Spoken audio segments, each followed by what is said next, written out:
আমি একজন পরদেশী, এশিয়া দেশগুলোতে সাপ্লাই কোম্পানি আছে, কোম্পানিগুলো বেতন দেয় 1 মাস 20 দিনে। আমাদের অনেক বাঙালি ভাই আছে যাদের বেতন 50,000 টাকা বা 45,000 টাকা, 50,000 টাকা। ওরা 45,000 টাকার বিনিময়ে 1 মাস হলে বেতনটা বিক্রি করে দেয়।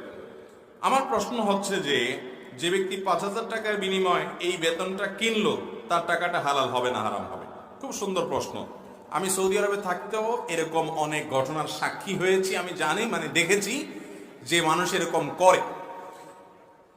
বেতন পাবে সে কথার কথা আরো 10 দিন পর, তার এখন টাকাটা দরকার, তো সে তার স্যালারিটা বিক্রি করে দেয় অন্য আরেকজনের কাছে।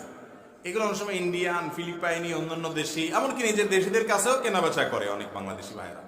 যে ঠিক আছে, আমার স্যালারি তো 50,000 টাকা পাও না, এটা তোমার কাছে আমি বিক্রি করে দিলাম। কত বিক্রি করলাম? 45,000। তুমি আমার এখন 45,000 দাও, তুমি আমার বেতনটা উঠে নিয়ে যাবা। হয়তো টোকেন দিয়ে দিছে, টোকেন দিয়ে স্যালারি উঠানো যাবে, অথবা কোনোভাবে কার্ড দিয়ে দিচ্ছে, দিয়ে স্যালারি উঠানো যাবে। তুমি স্যালারি উঠে নিয়ে যাবা, এখন আমাকে 45,000 টাকা দিবা।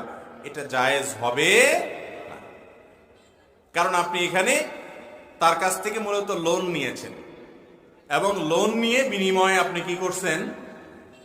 ওই 5,000 টাকা অতিরিক্ত তাকে আপনি দিলেন, যার কারণে এটা জায়েজ হবে, এটা সুদে গণ্য হবে।